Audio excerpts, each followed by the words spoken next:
So, mga kababayan, ay meron akong chika boom boom. Alright? I have chika boom boom for you guys. So, eto na nga ang chika boom boom. Anong gusto nyong maunang chika boom boom? Okay? Anong gusto nyo yung dalawang senador? Share nyo nga ito mga hitad. Okay, share nyo pwede kayo na-share. Wala kayong chismis. Okay, dog. Excited na mga hitad. Okay, dahil madami tayong topic ngayon, dalawang senador bumaliktad agad. Okay, ang sabi pa dito, watak-watak na ang malalansa OFW. Handa na ba kayong budulin? Ang sunod na ebidensya tayo ipapakita dyan. Siguro, dun muna tayo sa dalawang senador. Okay, napag-alaman natin, mga kababayan, na di umano, actually meron akong connect dito sa taong to ayoko lang magpaka-feeler, no? Ayoko lang magpaka-feeling close, okay? Pero, hayaan nyo na muna dito natin i-ere. Kaya lang kay Alindog diba? At this age, ang alindog natin, kumakabog pa rin, kabog sa banga. Okay, kumakabog pa rin tayo sa banga, mga hitad, diba? Hindi pa kakabog ang organic beauty ng lola ninyo. Ngayon, so napag-alaman natin, dalawang senador ng alyansa, di umano, ay nakipag-meet and greet. Diba? Nakipag-meet and greet kay wag na nga lang natin banggitin, okay? Nakipag-meet and greet, okay? Sakay, alam nyo na yan kung kanino nag-meet and greet. So itong dalawang senador na napilitan lang na mag-join sa alyansa, di ba? Sa alyansa ng mga malalansa, mga kababayan, ay nakipag-meet and greet sa ating kabilang bakod. Okay? So, bakit kamo? Ayon sa minutes of meeting, di ba? May mga ganun dramatization. Minutes of meeting, babae at lalaki to, Etong isang senador na ito, sabi na natin si Ping Lacson. Di ba? Sabi na natin yung pangalan. Si Ping Lacson, tsaka si Pia Cayetano. Di ba? Go. Ano pa naman? Wala namang preno nga bells natin. Ako, baka gorgorin. Well, maganda na kayo. Siguro ready naman kayo, no? Ito ay according sa ating source. Well, si Ping Lacson naman ay very, very vocal siya na tawag dito, na ayaw yung, di ba nag-mention siya na pinaka-corrupt yung national budget? May mga ganong pronouncement si Ping Lacson. So ayon, ay Ping, sagutin mo to, Senator Ping Lacson. So ayon sa ating Juting Jahas, wala daw nagawa, ito budulan to this is budulan portion. So wala raw nagawa, wala raw namang magawa etong si Ping during election season, di ba? During election season, no? Election time, kundi ang makipag-alyansa sa mga bangag kahit na against siya dito sa ginawang budol-budol na national budget. Alright? So ngayon, dahil tapos na yung election, tapos na yung budulan portion nila, ayon sa ating Juting Jahas, ito daw si Ping Lacson at saka si, hindi ko naman alam kung totoo yun, basta inosente ako. Diba? Hindi ko alam kung totoo, pero kasi yung bubit na yung Juting Jahas na yun, laging perfect score yun Ngayon, ay parang ang dating ay nagkaroon ng salaysay na kesyo. Wala silang parang umamin na wala silang choice kundi gamitin yung alyansa ng mga bangag. So kaya sila pumasok dun sa alyansa na yon. So nanalo naman yung dalawa. So kaya nga kung ito ay may katotohanan ayon sa ating puting ahas, di add points, pogi points na naman sa ating prinsesa ng Kalawakan, di ba? Di ba? Talagang good points ito. So ngayon ang tanong ko, kumusta naman ang alyansa ng mga bangag? Di ba? Total, punot dulo kayo ng budulan, di nabudol din kayo ngayon kung yun ay may katotohanan. Kaya naman, di ba? Kung paano nagkukonek-konek ang pagwatak-watak ng mga bangag. Recently, I think article ng, kulitin nyo nga si Pia Cayetano. Alam mo, in fairness sa dalawang yan, hindi ko naman na-boljak yung mga yan. Di ba kasi si Ping Lacson, dun sa smuggling, di ba? Oy, Ping! Manong Ping! Okay, may Uncle Ping ako dati, di ba? Wala na lang siya sa Uncle Ping. Oy, Uncle Ping, bakit hindi mo naman ituloy ngayon? Si Ping Lacson ang nag-privilege speech diyan sa smuggling na kinasasangkutan ng mga BFF ni Lisa Tanas. Sila Michael Ma. Diba? Lahat ng binanggit ni Ping Lacson ay kaya naman siguro si Ping, kung totoo to ha, siguro sabi ni Ping Lacson, budulin ko nga muna to mga ito. Diba? Bubudulin ko muna to mga ito para naman mabalikan ko to. But anyway, mga kababayan, tignan nyo yung paano nagkawatak-watak. Recently, nagkaroon sila ng victory party, di ba? Nagkaroon sila ng Thanksgiving chuchu sa kanilang mga kandidatong nanalo. Ang article ng bilyonaryo, di ba? Namit ko yung kanilang correspondent na yan, si, who's that? Yung magandang kalimutan ko yung pangalan. May memory gap na tayo. Si attorney, who's that? Yung magandang ng bilyonaryo? Dating SMNI. Namit ko yun Sana magmamargarita kami, kaya lang hindi lang natuloy dun sa The Hague. Si Attorney Karen Jimeno, ayan. Dami ko kasing nakilala dun kaya hindi ko maisip. So, Attorney Karen Jimeno. Attorney Karen, baka naman, pwede ka mag-chismak dito. But she seems so nice person na namit ko siya. Ako naman lahat naman, nice sa akin Huwag lang tayong atakihin, huwag lang tayo budulin. So, ganun pa man, nakita ninyo, ang bilyonaryo, may article sila na dun sa kanilang victory party ay ang dumalo lamang si Lito Lapid at yung mga iba-iba pa, pero yung mga key personalities sila like si Pacquiao o even yung iba nila, basta according to that report si Leon Guerrero lang ang nandoon. So mga kababayan, ano ang sinisimbolo ng mga eksenang ganire? Diba?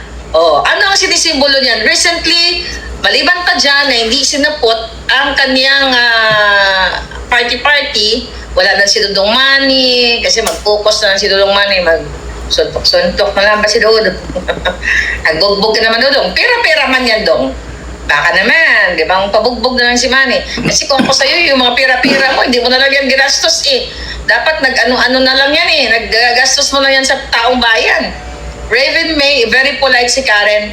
Yes, I like her actually. Even si Maris Umali love ko yung dalawang yan. Di ba? Hindi, mabait naman talaga sila during that time. Okay? Mabait naman sila. Huwag tayong mga away kasi hindi natin alam ang istorya ng mga yan sa totoo lang we have to realize na yung mga reporters, they're just doing their job na para sa buhay nila.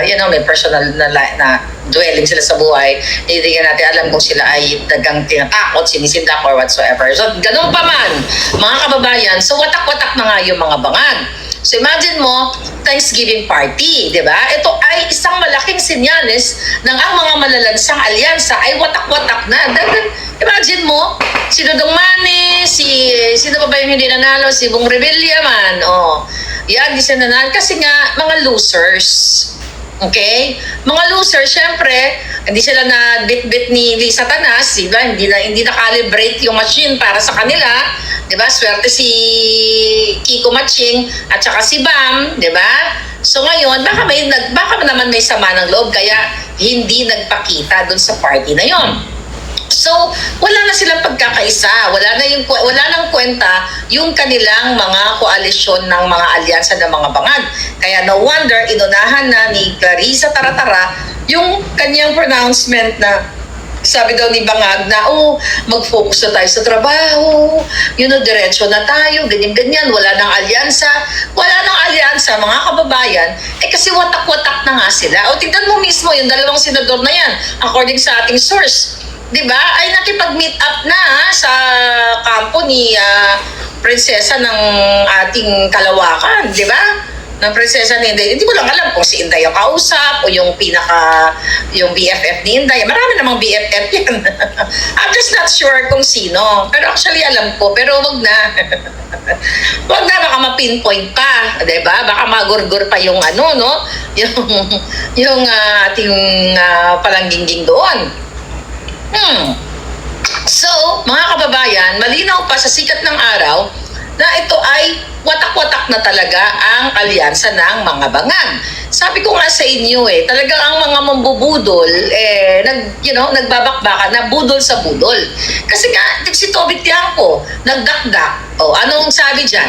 Dapat pala, ang dinakdak natin dyan, ang title natin, 10 billion campaign funds. Mga kababayan, kailangan yung magising. Ayoko na, sumisigaw na lang ako everyday ng buhay ko. Simula ako nagbablog. Ganun na lang ang bunganga. Ganun na lang ko. Napapagod din ako sa kangangal. Pero ngayon, kasi, it's very special day. So, kaya naman cool na cool lang ako. Ngayon, mga kababayan, cool na cool. Mamaya, galit na naman. So, 10 billion, according sa ibinulgar, diba? According sa report, 10 billion ang ipinondo diyan sa alyansa ng mga bangag at tinipid di umano ni Toby Tiangco yung mga pondo sa iba't ibang bahagi, especially ng Mindanao. Sa BARM, di ba? According sa report, walang nanalo na alyansa ng mga bangag doon. Ngayon, tigo 1 million lang daw binigay dun sa mga barangay captain ba o kung sino man yun. So kaya nga kinu-question nila, nagbubugbugan sila, naggaganyan sila ngayon. Kaya yan ang gusto natin. Magboksing-boksing man ba? Di ba? Hindi na si Dodong man Dodong, magboksing-boksing mo. So pero ito seryoso. Mga kababayan, ito yung malungkot na katotohanan na hindi ko nga alam sa inyo na parang okay lang ba sa inyo? Yung pinag-usapan namin ni Attorney Glenn Chong kanina, yung election natin, election sa Pilipinas, sa bansang pinakamamahal natin, di ba? Ang lupang tinubuan. We spent 40 billion pesos. Sa election pa lang yan, na magkakaroon lang ng dayaan, discrepancy at kung ano-ano pa. Wala pa tong 10 billion na ito na ginastos ng alyansa based on that report para sila maipanalo nila yung 12 nilang kandidato. Ngayon, siyempre, hindi naman uubra yun. Dahil hindi naman tayo maniniwala na mananalo yung kanilang 12 candidates, di ba? Or kung ilan man yung kandidato na gusto nila. Kasi kaduda-duda, hindi mag-aalsa ang balat sa tinalupan, di ba? Pag nangyari yon. So, going back to that Tiangco issue, ang gusto ko sabihin sa inyo, kausapin ko kayo puso sa puso, alindog sa alindog. Alindog sa alindog, puso sa puso. Ito, seryoso. Papabayaan nyo na lang ba na ang gobyerno ni Marcos Jr. ng Bangag, imagine niyo ang dami nyo, ang PhilHealth ayaw budgetan. Zero budget. Ang PhilHealth ay para sa kalusugan ng bawat mamamayang Pilipino. Zero budget. Pero ang campaign ng alyansa ng mga bangag, pinondohan ng 10 billion pesos. Sa isang 90 days ang campaign, sa 3 buwan lang. 10 billion. And still okay pa rin sa inyo. Ang mga anak, nanay, lolo't lola ninyo, hindi makalapit. Ako, may lumapit na naman sa akin. Na mga may sakit and everything. Walang pambiling ganito, walang gamot, Pero itong gobyerno ni Bangag, 10 billion. Sinabi nila yan, mga kababayan, okay, nasa report nila nabasa ko lang kanina at i-google nyo, nandiyan yan. So ngayon, dahil nag-aaway-aaway sila, dahil ito daw si Toby Tiangco, di ba, ay mayroong ambition for speakership. Kaya siya ay nagbukelya sa inyo, nagbukelya sa interview pala niya, sa ABS interview niya, na kung saan na inamin na talagang binayaran with the basbas o Bangag Jr. na binayaran na itong 200 plus, was it 200? Ilang mga kongresista ang pumirma doon? Anyway, para i-impeach si Sara, inamin mismo na sinuhulan nila. Sinabi mismo ni Inday, 1.5 cash, 6 million plus yung conditional release na kapag ikaw ay pumirma, meron pang additional, ayuda, gamit yung mga akap chuchu na yan, at pinaliwanag na nga ng ating abogadong Vice President Sara na hindi trabaho ng kongresista yung mga pagbibigay ng mga ayuda na yan, o wala silang dapat power o hawakan yung pera, di ba? Ninyo, para mamigay ng ayuda. Ang trabaho nila, mag-amend, magbalangkas ng batas, gumawa ng batas, ganyan-ganyan. So ngayon, lumabas na nga sa bunganga nitong Toby Tiangco na ginasusan talaga nila at ito ay basbas ni Bangag para i-impeach ang ating Inday Sara Duterte. Hindi, this is, fake news na naman to. Hindi magjugjugan silang dalawa. Di ba? Inamin na nila. Kaya nga ngayon mga kababayan, ang nakikita natin dyan, baka magkaroon talaga ng dugo-dugo, magdugo-dugo, magligo-ligo sila dyan, di ba? Magdugo-ligo, ito mismo sila. Maganda yun. Habang pinapanood natin sila na nagbo-boxing, di ba kabog? Sige lang. At habang lumalakas ang ating prinsesa ng Kalawakan, di ba? At talagang lumalaban sa kanila ng harap-harapan at sinasabi nga nito ni prinsesa ng Kalawakan, kailangan, excited na siya. I mean, excited ba sinabi niya? Gusto niya na talaga magkaroon ng dugo-ligo na labanan dyan sa impeachment na yan. After that, mailabas na kung ano man yung ebidensya niya. Hindi mo alam, baka biglang magulat na lang tayo. Meron palang touchscreen na, invisible na. Ito yung mga chika boom. May dala pala si Inday na napakalaki yung touchscreen na, press the button. Gaganon, pipindutin mo na lang yung button, nandoon na lahat ng ebidensya. Kaya ngayon, naaalarma sila. Kaya, mga kababayan, makikita mo na lahat sila actually, itong mga alyansa ng mga bangag na, yung mga akala nila magkakampi sila, nakikita mo na wala silang loyalty sa isa't isa. Bakit naman sila magkaroon ng loyalty? Mismo yung Bangag Junior walang loyalty sa kaibigan niya na si Inday Sara na kung saan ang nagpanalo sa reason kung bakit siya nanalo at wala siyang loyalty sa taong bayan. May loyalty ba si Bangag? Sige nga. Ngayon, ano gagawin nila? Dahil ang sinasabi dito sa news, nag-abala daw, kumbaga ang pinagtunan doon ng pansin ni Toby Tiangco ay yung i-maintain o manatili iyang si Escudero, di ba, dyan sa leadership niya sa Senate or hanggang 2028 pa. So, imbis daw, sinisisi siya ngayon. Kaya daw sila natalo, itong mga alyansa ng mga bangag because of Toby Tiangco. Dahil una, tinipid yung budget, I think pinagpapaliwanag pa siya kung saan napunta yung 10 billion something na pinondo ng bangag dyan. Well, it's not bangag's money, it's your money, darling. So ngayon, mga kababayan, dahil mga talunan itong mga ito at nakita ninyo yung protest vote at ipinakita ninyo na ang mga Duterte ay may alindog pa talaga. Hindi lang asim, kundi talagang maalindog pa ang mga Duterte dahil nakita nyo majority dito sa dito sa mga OFW ay talagang alam nyo kayo mga palangga ko mga OFW, kayo talaga kayo ay mga modelo. Okay, modelo ng pagiging Gabriela silang. Gusto nyo makita? Okay, tignan natin kung bakit kayo modelo. Dahil dyan sa pinag-uusapan natin, okay, may mga bangag ba ngayon? Okay? Sabi ni Raven, may sayang yung taxpayer. Okay. Dahil kayong mga palangging-ging na OFW, I'll see you guys. Hope to see you very soon. Nakapag-ikot-ikot man lang tayo. Ipinakita nyo yung protest vote. Ipinanalo nyo ang Duterte 10 sa majority mga bansa, Japan, Hong Kong, Saudi ba? Hindi ko alam na kita yung iba. Pero majority, mga kababayan, nakita ngayon ng alyansa ng mga bangag na wala na talaga silang spark, wala na talagang tiwala ang taong bayan sa kanila. Now, dahil ang mga Duterte ngayon, sabi ko nga sa inyo, isang kalahating taon na lang, maghahanda na naman tayo sa susunod na naman na eleksyon. Kaya nga sabi ko, kung hindi natin lalabanan, itong pandaraya nila, dadayain nila si Inday Sara. Ito nga, galing to. Nag-meeting sila kanina. Anong na ngayon dyan? 90 na. Pakita natin sa inyo at i-analyze natin to. Okay, mga hitad, are you ready mga OFW ko palangging? Ayan hindi pa to nakalabas siguro. Ano yan? Naman ang pinakita ni Madam. Okay, ni Madam Harley Canyo. Madam. Okay, ngayon, pakita ko sa inyo yan. Yang papeles na yan, invitation, serbisyo, karaban, chuchu-chuchu. Okay? Nakita nyo, ito ay bagong what?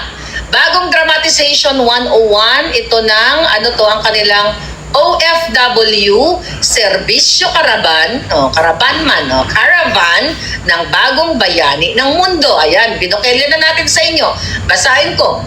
Sabi dito, ayan na, logo ng Department of Migrant Workers, DMWD. Ayan, Ardel Ignacio, baka gusto mo magsalita. Okay, bokelya mo na ang nalalaman mo kasi tinutugis ka nila ngayon. Sabi dito, we think,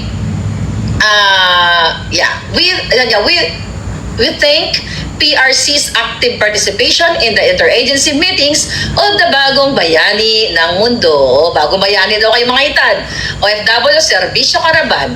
This whole government one-stop shop event aims to bring closer visit social protection services and programs to our overseas Filipino workers. May 15 ang date niya na, May 15. Following the agreements reached during a series of meetings, sa gulat na naman siguro sila, pat napunta na naman to kay Inday Marlican nyo. With the partner agencies, we are pleased to inform you of the following schedules of the Serbisyo Caravan for your reference. Mga taga Hong Kong, June 8, andyan daw si Bangag. Okay, kung walang changes Qatar, June 20, Dubai, June 22, Saudi Al-Kubar, Saudi Arabia, 26-27, Riyadh, June 29-30, Jeddah, July 3 and 4, Japan, yan, July 20, Roma, Italia, October 12. Basahin nyo yung nakasulat. Meet and greet of Filipino community Philcom with President Ferdinand Bangag Jr. on July 23. 23 daw siya. 23 si Bangag. Ano to? July 23, 2025. In this regard, may we invite you to take part in these important events as we collectively work to support and uplift our bagong bayani ng mundo. Huwag natin basahin yung huli. Kadyutahan lang yan. Okay, now, ano ibig sabihin yan? Sige nga, kayo nga magpaliwanag, okay? Bago ako magpaliwanag, okay, huwag yung siputin, sabi ni Victoria. Okay, ano ang paliwanag yan ng ating puting ahas na nasa loob mismo ng meeting? Huwag yung gurgurin. Sa bagay, yung puting ahas natin, invisible yun eh. So, mag-around the world na naman si Bangag. Okay, di ba? Tama, mag-around the world na naman siya, mga kababayan. So, ano ang inyong pakiramdam dyan? So, mag-around the world si Bangag Jr. at ngayon ay pupuntahan, iikot, di ba? Nakita nyo. Pero ayon sa ating mga palangga, okay? Ito ay inuumpisahan na nila, that's for 2028. Okay? Gagamitin ang ahensya ng gobyerno, ang DMWD, para kunyari makikipagkita sa inyo pero kumukuha ngayon pa lang ng suporta kasi nga sukang-suka na kayo sa alyansa ng mga Bangag. Meet and greet with Filipino community, chuchu-chucho. Yan po ay isang katanungan sa inyo ngayon na OFW na sinasabi yan, yung Serbisyo Caravan, chuchu-chucho na yan, bagong bayani ng mundo, mga kababayan, ito ay what? Ang Serbisyo Caravan na ito, yan ay pagpapanggap lamang. Politika yan. Optics yan ng mga Bangag. Diba? Yan ay talagang bubudulin na naman tayo sa darating na 2028. Kasi narinig ni Bangag na si Inday Sara nagsabi na, di ba? Remember Inday Sara nagsalita na pupunta siya, I don't know kung patutuloy siya, pupunta siya ng Dahig, babalik siya, mag-celebrate siya ng birthday niya. Tapos may mga nilatag din si Inday Sara na mga schedule by Jonas, ganito ako, nasa ganyan ako na, you know, alam niyo yan, di ba? May ganyan. So ngayon, napag-alaman ko yung nasa loob mismo ng meeting, ayan nasabihin na naman ng mga Bangag yan, fake news na naman yan. Tignan natin. Alam nyo, lahat ng mga official document na nilalabas natin dito, sinasabi nila ay fake news. Kasi pag nasukol na sila, fake news. Ngayon, ito ang gusto kong sabihin sa inyo. Political optics. Mga optic yan. Mga drama-rama yan ng mga yan. Pakitang gilas, kunyari, concern kayo. Concern sila sa mga OFW. Ngayon, titignan natin. Number 1. Pera ng bayan ang gagastusin ni Marcos Jr. Pupunta siya dyan, I don't think na pupuntahan niya lahat ng event na yan. Yung bibit-bitin na mga taga DMW, yung kanilang entourage, ilan pong milyong piso ang gagastusin. Diba? Dahil sa kanilang optics, okay? Na paghahanda nila dahil alam nila na hindi na nila kayang, alam ko, you guys are smart, no? Mga palangga ko, na-meet ko sa mga OFW, huwag kayong pumayag. So, ito yung nakarating sa akin. Dahil mismo ang ating puting ahas na nag-aaktong daga minsan. Puting daga, hindi nila mahuli-huli. So, yan ngayon. Ang tanongin nyo sa mga sarili ninyo, magkano yung gasto sa biyahe, yung entourage nila, imbes na yung budget na yon, mga palangga, ilaan na lang sa healthcare, yung mga reforma, mga, mga programa. Di ba? Ngayon, anong gagawin dyan? Siyempre, iistorbohin ni Bangag yung mga OFW na, yung mga mabubudo lang naman, di ba? Ang sinasabi para ilapit ang social services, chucho niya ni Bangag. Mga kababayan, kung gusto ilapit ni Marcos Jr. ang serbisyo sa mga OFW, ang bawat konsulado, ang bawat embahada, dapat nandyan ang serbisyo. Hindi yung kadyutahan niya, gagamitin ang pera ng bayan, baka sisingot lang siya dyan, di ba? Mag-aadik-adik lang ang gago, di ba? Kung gusto niyang suportahan ang mga hinaing ng OFW, mga problema ng OFW, hindi niya kailangan gamitin yan. Yung mga pag-ikot-ikot, dahilan lang yan. Kasi nga in preparation niya sa 2028, I'm telling you, katatapos ng election, dayan sa election, eto na naman tayo. Sabi ko nga sa inyo, hanggang sa huling hininga natin dito, hindi tayo titigil hanggat hindi natin napapanagot itong mga bangag na ito. So gusto kong maintindihan ninyo, hindi naman kayo siguro shongabels katulad ng mga bangag, di ba? Hindi naman kayo, walang alam katulad ng mga trolls nila. So, di ba? Yung mga perang yan, gagastusin nila, ilang milyon yan, mga kababayan. OFW ba talaga ang makikinabangan sa pag-ikot-ikot niya? No. Mag-i-enjoy sila. Remember, may pinakita tayo, I think 2023, yung si Mukhang na nasa yate, I think nasa Amerika siya, nagbika-bika yung giti niya, nagsayaw-sayaw doon. Ang mag-i-enjoy yung mga yaya ni Bangag, yung mga, yung mga nakapaligid sa kanila. May mga pabaon yan, pa-shopping, may papulburon, may payate, may pabigaon, lahat na lang. At ilang milyon ang budget sa mga biga-biga nila. Diba? Mag-itot-itot yan sila. Sorry pala. Gusto ko lang kayo. So, magkano yan? Maliban pa dyan, ilang gastos yan, mga kababayan. Mga palangga kong OFW, hindi kayo makikinabang yan. Kaya huwag kayo nagpapaniwala sa mga kadyutahan ng mga karaban-karaban na yan. Diba? Bakit hindi gawin na isang institusyon? Isang institusyon, ilagay mo dyan, Bangag, what do you expect? Kung ako, ang sasabihin ko sa embahada, kayong mga konsul, kayong mga ambasador, mga yawa mo, kapag kayo ay hindi ginawa ninyo ang tama, ang serbisyo sa mga OFW, ito ang managot. Ito mananagot kayo. Katulad na ginawa ni Duterte. Di ba?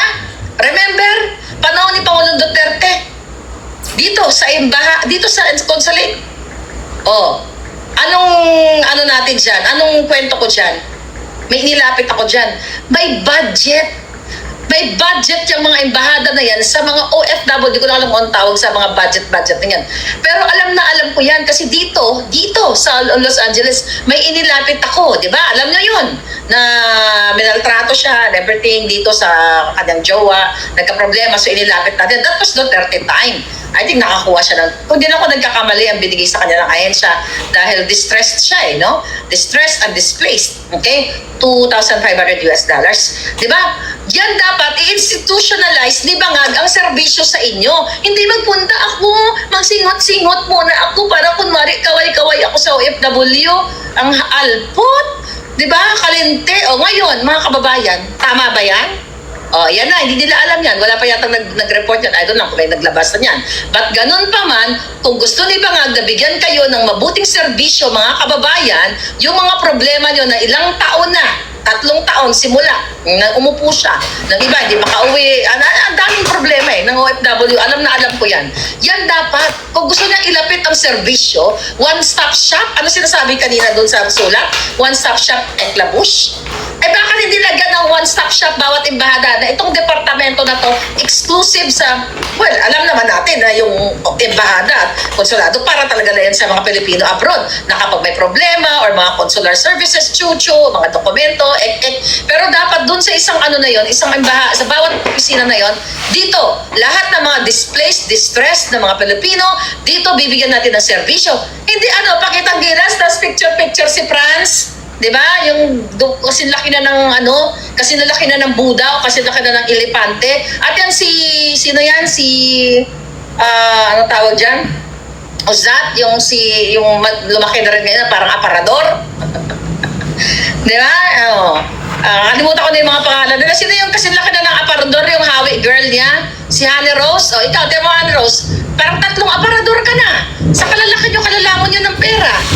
O, ano ilapit ang servisyo? Pipicturan lang yan ni Franz at saka ni Gerard Maria. Picturan lang yan. Ay, boss, kung ganito, ganyan ka. O, tas ilagay, i-post, ayan. Ang bangag na presidente ay inilapit ang serbisyo sa mga OFW. Eh, kung tanga ka, maniniwala ka. Pero hindi mo alam na ang serbisyo sa mga OFW ay pwedeng ilapit through sa opisina ng mga embahada. Hindi na kailangan mag-ikot-ikot pa ang baliw yung presidente, mga assistant na, ang size nila, 4 na equivalent ng mga aparador. Tapos ang itsura parang mga giatay, mga linte, namin sila tagapangluoko ng ilang mga giti, para namin Anyway, mga kababayan. Di ba? Ano sinasabi palangga? So, dapat nandoon lang may, tama ba, may nabasa ko daw? May nabasa ko dyan kanina, welfare desk. I think that's the right word, no? Welfare desk. Yun na, parang departamento. Yun lang ang term ko. Di ba mayroon doon nakaharang doon? Hindi yung papasok ka sa embahada, yes, bigaon, maganon-ganon. Dapat Bulldog, yes, Minda Diaz, ang galing mo talaga si Bulldog yun eh. Diba? Aparador na ngayon siya, 4 na equivalent ng aparador. So ngayon, dapat may desk doon na kapag may problema, alam mo naman, OFW natin, ang dami iba't ibang klaseng larawan ng problema. Ano ba naman, yes ma'am? O, ano po problema? Ano po maitutulong natin? O, ito po, O, ayan, tulong, ganon. Hindi yung ngayon, schedule. Ayan, mga kababayan, yung kapapasok lang, ayan. Schedule ang mga linti. Diba? Gagasusin na naman ang pera ng bayan. So yan, pinapakita natin yan sa inyo kung gaano kapalpak ang gobyernong bangag dahil ito ay gagamitin na naman kayo. Gagamitin kayo, mga OFW, mag-ikot-ikot ang mga karaban ng mga iyodipunggol na nami sila pang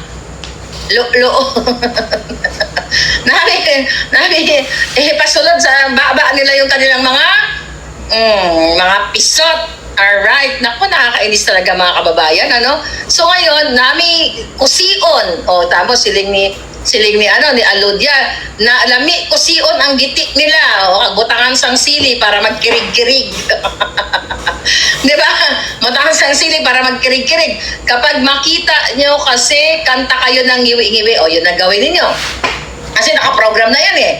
Ay, gawin natin. Ayan, screenshot nyo bangitan. Gawin natin. Pero siyempre, ayan, gusto nyo puntahan natin yan, puntahan nyo na lang kayo dyan. Ayan ang schedule nila, Ayan, screenshot nyo yan. Tapos mag-organize kayo. Tapos kunyari, doon si Bangag, nasa kabila kayo. Tapos kayo kanta-kanta kayo, ngiwi. Diba? Bangag. Mag-ganon-ganon kayo doon. Diba? So, ayan, screenshot nyo yung schedule nila. So, ngayon, mga kababayan, kaya sinasabi ko, bagong budol na naman to. Diba? Bubudulin na naman kayo, paulit-ulit. Pero, eto, ayan, nagkaanda na sila. Imagine nyo, katatapos lang ng eleksyon. Nagbabakbaka na sila ngayon. Diba? Sa kanilang, paano nila ipabagsakin si Inday Sara, kung paano nila, anuhin yung kadyutahan nilang impeachment na yan. So nakita nyo, ang Bangag administration ay hindi sila para sa programa ng taong bayan.